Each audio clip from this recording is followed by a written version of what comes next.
அதே சமயத்தில் சோப்புனாங்கி ரொம்ப உணுப்பாக, ரொம்ப ட்ரெண்டாக, ரொம்ப பப்ளிசிட்டியாக இப்போ இருக்கக்கூடிய நிலமையில் அது மட்டும்தான் ரொம்ப உணுப்புலேயும் உணுப்பாக பொழைக்கிறன்ற பேரில் செயல்படும். இப்போ அங்கே இருக்கிற லொக்கேஷன் நல்லா சாப்பிட்டுக்கிட்டு நல்லா ட்ரெஸ் அமைச்சு அதெல்லாம் ஓகே, நான் எதுவுமே சொல்லலை. ஓகே, ஆனாலும் யதார்த்த ரீதியாக சில நியதி இருக்குது. அந்த நியதிப்படி தோது பார்க்குறதுன்றது தான் நல்லது. ஓகே, அதனால் சோப்புனாங்கியோட நிலைக்கு பார்த்திங்கன்னா ஆவிகள் உலகம் அந்த ஒரு நிலையில் தான் அது இருக்குது. அப்படின்றப்போ அதோட என்ன கெப்பாசிட்டி அதுக்கு தகுந்த மாதிரி தான் நம்மளும் நடந்துக்கணும். ஓகே, நான் எந்த ஒரு நபருமே உழைக்கிறப்போ துன்புறுத்த மாட்டாங்க. ஏன்னா அவர் உழைச்சா தான் நமக்கு கேஷ் கிடைக்கும், கேஷ் கிடைச்சா தான் நம்ம வாழ்க்கையானது ஒரு நல்ல நிலை அமையும் அப்படிம்பாங்க. ஆனால் இந்த சோப்புனாங்க அப்படி கிடையாது. நம்ம ஒரு மூவி புக் பண்ணும்போது மட்டுமே அட்டாக் பண்ணும், அதுக்கப்புறம் அட்டாக் பண்ணாது. இதெல்லாம் எதுக்காக அப்படின்னா அந்த நேரத்தில் நம்ம கூப்பிட்டோம்னா ஒரு பப்ளிசிட்டி கிடைக்கும் சோப்புனாங்கிக்கு, அதில் ஏதோ தோது பார்த்துக்கும். இதுதான் கான்செப்ட். அது ஒரு டைம்னா ஓகே, 2 டைம்னா ஓகே, ஒவ்வொரு டைமும் அப்படியே இருந்துக்கிறப்போ நம்ம கொஞ்சம் ஜாக்கிரதையாக இருக்கணும். ஓகே, அது எரர் ஏற்படுத்துறதுக்கு நிறையா சான்சஸ் இருக்குது. ஏன்னா அதுக்கு புரியல, அந்த பக்குவம் அப்படின்றது என்ன ஏதுன்னு புரிய மாட்டேங்குது.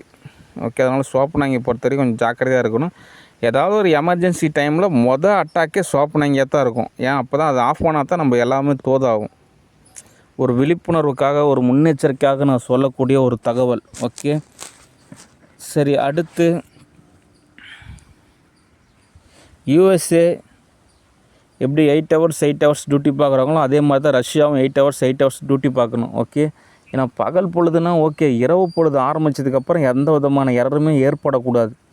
ஓகே, ஏன்னா இரவு பொழுதில் எரர் ஏற்படுறப்ப தான் நிறைய இஷ்யூ ஆகுது.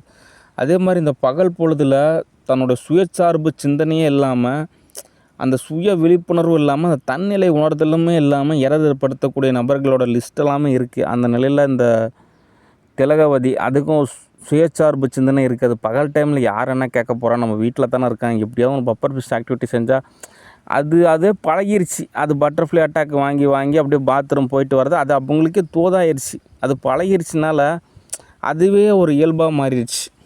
ஓகே, இப்போ உதாரணத்துக்கு அவங்க வீட்டில் பாத்ரூம் வசதி இல்லை, இங்கேருந்து நடந்து போய் கவர்மெண்ட் பாத்ரூம் தான் போகணும் அப்படின்றப்ப அந்த ஒரு இயல்பாகவே அந்த ஒழுக்கத்துக்கு வந்துடும். யார்கிட்டையும் நம்ம பட்டர்ஃப்ளை அட்டாக் வாங்கக்கூடாது, பப்பர் ஃபிஷ் ஆக்டிவிட்டி நம்ம செய்யக்கூடாது அப்படின்னு அந்த ஒரு படிமானத்துக்கு வரணும் திலகவதி. ஓகே, அடுத்து இந்த சோப்புனாங்கி பகல் பொழுது ஃபுல்லாக சேட்டை செய்யும், ஆனால் நைட் டைமில் கொஞ்சம் அமைதியாயிரும். அதனால் இந்த பகல் பொழுதுலேயும் நம்ம ஜாக்கிரதையாக இருக்கணும், இரவு பொழுதுலேயும் ரொம்ப ஜாக்கிரதையாக இருக்கணும்.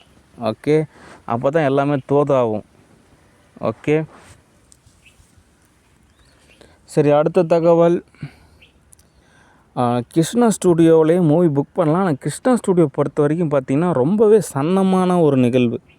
ஓகே, அதுக்கு ரொம்ப நம்ம ஒரு இயல்பு நிலையில் இருக்கணும். அதாவது எப்படின்னா, இப்போ ஒரு நாளோட பொழுதில் எந்த விதமான ஸ்ட்ரெஸ்ஸும் இல்லாமல், அதாவது மன அழுத்தம் இல்லாமல், எந்த விதமான துன்புறுத்தலும் இல்லாமல் ஒரு இலகுவான ஒரு மனநிலையில் அப்படின்றப்ப தான் அது தோதாகும். ஓகே, நம்ம இன்றைக்கி எப்படியாவது மூவி புக் பண்ணி எப்படியாவது சம்பாதிக்கணும் அப்படி நம்ம அந்த ஃபோர்ஸ் இருந்துச்சு அப்படின்னாலே புக் பண்ணுறது சிரமம்.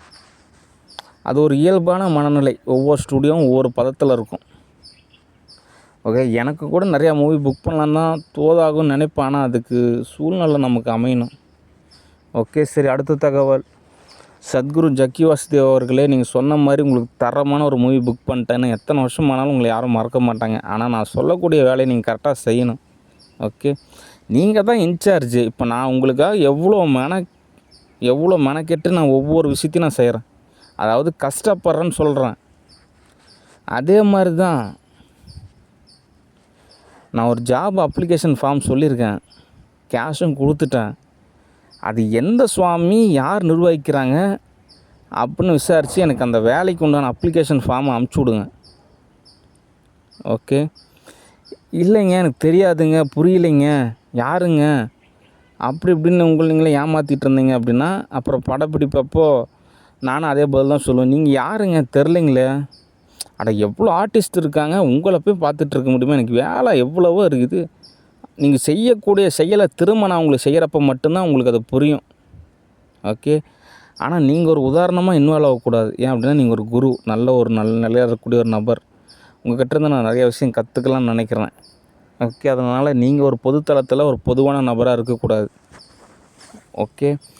அதனால் அவங்கவுங்க செயலுக்கு தகுந்த பலன் தான் கிடைக்கும். ஓகே. அதனால் நல்ல செயல் தான் செய்யணும். ஓகே. சரி, அடுத்து நான் இந்த மாதிரிலாம் பேசவே கூடாது. இனிமேல் கொஞ்ச நாள் ஒரு சில மாதங்களுக்கு நான் பேசவே கூடாதுன்னு நான் முடிவு எடுத்திருக்கேன். அதிகமாக பேசக்கூடாது. ஏன் அப்படின்னா அதில் நிறைய ஆபத்து இருக்குது. என்ன ஆபத்து அப்படின்னா அது ரிஸ்க்கு ஜாஸ்தி. அது என்ன ரிஸ்க்கு அப்படின்னா, நான் ஒரு புத்தர் மாதிரி ஒரு தியானம், மெடிடேஷன், மௌனம் அப்படின்றது தான் எனக்கு தோதாகும்.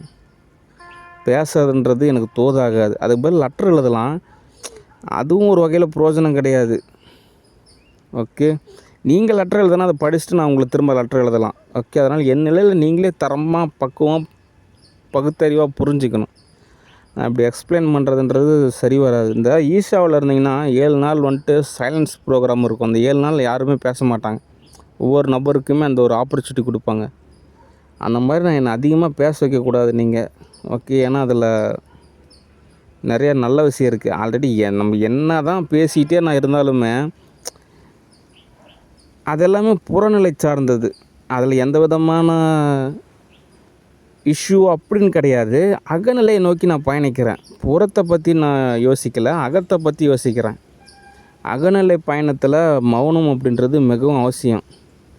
ஓகே. அதனால் என்னை அதிகமாக பேச வைக்கிறது இந்த சோப்பனாங்கி, அதுக்கப்புறம் ஒரு சில நபர் தான். அவங்கள மட்டும் சால்வ் ஆயிடுச்சு அப்படின்னா நானும் ஒரு மௌனமான ஒரு தியான நிலைக்கு எனக்கு நிறைய விஷயம் தோதாகும். ஓகே.